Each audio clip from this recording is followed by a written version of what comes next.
If you were a Smash fan in 2018, then you were probably having a pretty good year. And no day of that year was more exciting than the Smash Bros. E3 presentation. At that point, Smash Ultimate had been announced, but we hadn't actually seen any footage of it yet. I remember people still saying it was going to be a Smash 4 port. I always knew it wasn't going to be though. But anyways, you all know the story. Everyone is here, Ridley's in Smash, Donkey Kong's hair looks different, you all know the important stuff. But I think what a lot of people forget about from that day is the Super Smash Bros. 2018 Invitational. Now, this was something that had been done before with Smash for Wii U as well, but I didn't watch that one, so we're not talking about it. With some of the coolest people in the world. Smash Brothers fans. Basically, the idea was to have 8 of the best Smash players get together for one big tournament to hype up the game. It was a really exciting event, and I just want to take a look back on it, maybe see how things have changed, reminisce on what it was like, and get to see Mario's ugly temporary render again. Now, before we start, I gotta say that obviously some of the people at this event aren't the best dudes, but I don't want that to spoil the fun of what was a pretty cool event. Just know that I think pedophilia is bad. Got it? Alright. The event started with an awesome introduction, with people recounting their Smash memories, including even a little shade at Nintendo. The Super Smash Bros. Community like no other, where we built it ourselves from the ground up. These types of things are always really cool to see, since for some reason Nintendo hates Smash tournaments and wants to see them burn to the ground. It's nice that every once in a while they throw us a bone, just giving us a little acknowledgement every once in a while. It's like when the guys in World War I took a break on Christmas to play soccer, you know? Whenever a new Smash game comes out, Nintendo has to rejoice with us and acknowledge that, yes, for some reason people are still playing this 20-year-old game. Anyways, back to the tournament. This guy's shirt is just a Canadian flag and they had to blur it out for some reason. I just thought that was funny. Unless it was a weed shirt, which is equally likely. But as this is going on, more and more Smash Pros are being introduced. Never in my life did I think Nintendo would acknowledge Mango, but I guess dreams can come true. My favorite part about this whole thing is when it finishes and the entire crowd is just chanting for Mango. But yeah, if you didn't realize just how big of a deal this tournament was, after they announced all the players, they got Sakurai himself just hanging around. Only thing missing now is Hungrybox and my cousin, and then we'd really have everyone. We get a fun introduction to our first 4 players, Plup, Abadango, Armada, and O. And then it's finally time to start the tournament. Oh yeah, you thought this was going to be a real tournament? Well, okay, to be fair, there was some games that had competitive rules, but since this was obviously made to promote the game, and since Nintendo is running it, we've got to have some wacky rule sets. It does make sense, since they obviously have to show off as much of the new stuff as possible, but it doesn't make it any less funny hearing the commentators analyze the meta of Moray Towers. Look how insanely cooked this bracket is, going from doubles to free-for-alls for 1v1s. They also had to pick 3 characters to play as, and they could only play as each of them once, obviously just to show off as many characters as possible. It's also stupid, and honestly I love it. It's a great way to show off all the ways to play. Sure, it's not the most competitive, and it would be cool to see more super early competitive gameplay, but at the same time, it is just nice to see the full game in general. In terms of actual gameplay, for the first 3 matches, yeah, it's just mashing. I mean, I don't know what you would expect. It's doubles on wacky stages, and half the people are melee players. I wouldn't expect any normal person to figure out that Ridley's up B only goes 4 directions for some reason, so at least it's some pretty fun gameplay. Zero and Armada moved on for the first round, leading to another introduction of Mr. R, Lucky, Mango, and of course, MK Leo. It's funny hearing MK Leo be called the child prodigy here. You forget that at some point he was a kid just like us winning Smash Bros. Brawl Majors. And so we start the next doubles match, and yeah, I wasn't kidding when I said this tournament wasn't competitive.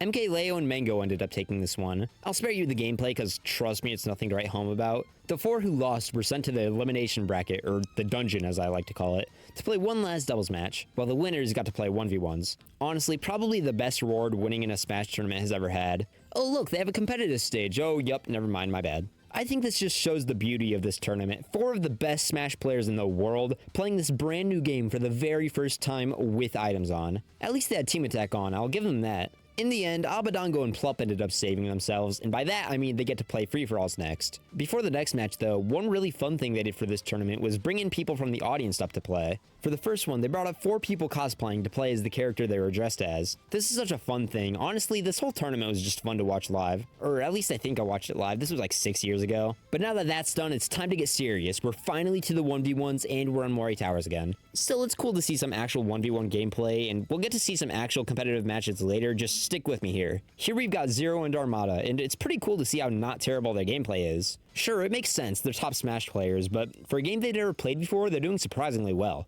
Anyways, Zero fairly beats Armada, sending him into the free-for-all dungeon, and sending Zero to the semifinals. Up next, we got MK Leo and Mango, honestly the match of the century. Kind of a crime it had to be Sonic vs Inkling on Saffron City, but I'll take it. I also wanted to take the time to appreciate how good the ultimate zoom-in screen is in the final build. For reference, this is what it looked like in this version. It's kind of jarring, but it's also cool to see what it looked like at the time. Almost looks like one of the big move zoom-ins for like Rest or Falcon Punch. But for this match, MKLeo takes it and moves on. And now it's time for what everyone's been waiting for, the free-for-all match. Again, for some reason, this one's on a competitive stage with items on. Seeing top players be put in a match like this is honestly so funny. Knowing what they're capable of and then seeing Palkia flip the screen upside down while everyone's holding items just brings a joy to my heart that I didn't know existed. I also think it's pretty funny how when it gets to a 1v1, they kind of start ignoring the items. Like, not completely, but you can tell they're not trying to win with an assist trophy. Or they just suck with items. It could be either one. But after a genuinely kind of intense match, Plup ends up winning. And after that, they have another event where they bring up just the most random people they can think of. Black Nerd Gaming, okay. Devin Supertramp, huh? Elena Pierce from IGN, sure, I guess. Zelda Williams? What? So yeah, we got a free-for-all with the Avengers here. Yeah, this tournament really does have everything. Imagine at Supernova if like Bruno Mars and Gordon Ramsay just showed up for a 1v1. That'd be so cool. This is a 6-minute timed match, something I wouldn't even want to put my worst enemy through. Glad the top players got the good treatment. And after that, we're back to 1v1s and winners finals, where we get an epic match between Zero and MKLeo on the flippy Metroid stage that I don't really remember the name of. Seeing Sheik combos and knowing that this is pretty much their first time playing the game is kind of insane to think about. I could be wrong, but Snake's Final Smash also seems horrible in this, but I'm also no expert on Snake's Final Smash. Zero ends up winning this one, sending MKLeo to losers finals against Plup. Pretty much the same deal here, just on a different but equally funny stage. The interesting part about this one is that it's 4-stock. I almost wonder if they did this because they didn't know how long the matches were going to be and weren't sure if it should be 3 stocks or 4 stocks as the standard. I'm glad they got it right for this tournament, and honestly I really like 3 stocks as the standard for Smash in general. I really don't know how they survived with 2 in Wii U. So with this match, we have MKLeo playing the best Smash for Wii U character against Plup, the melee player, playing as a character that nobody's ever seen before, and yeah, MKLeo won. For our last fun match before the finals, we bring in another random group of people. WWE star Ember Moon, actress and singer Olivia Holt, and of course, Green Bay Packers player Mike Daniels.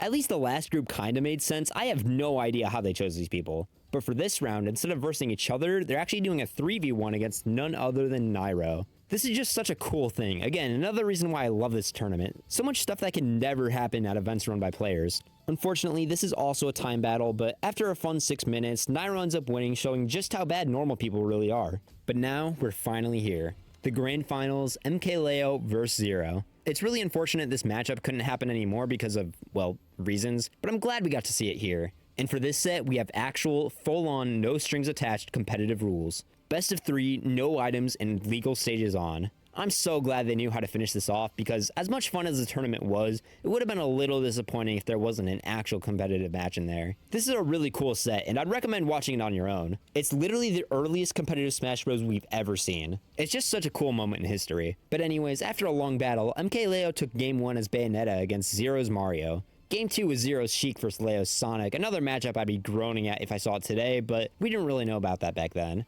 Leo actually takes this one too, causing a bracket reset. I don't remember why, but for this one, Zero and Leo could use Mario and Sonic all 3 games instead of switching. This is definitely the best way to see just how far competitive Ultimate has come, and it really all started with this one set. It's super intense, almost every match is close. The final set goes to Game 3, and as we all know, Zero ends up winning the whole thing. Despite the outcome being kind of unfortunate in hindsight, this whole tournament was such a cool thing. Confetti everywhere, Sakurai coming out to present Zero with his trophy, MKLeo being on his phone and missing Sakurai. It's all just such a good moment. Just seeing all these top players on a Nintendo stage next to the guy who made the game brings joy to my heart. It's something you don't get to see often, and that's what's so great about this tournament. Not only is it the first ever Smash Ultimate tournament, but it's also one of the most unconventional ones. But more than that, this was just a celebration. The new game was finally here, and everyone came together for it.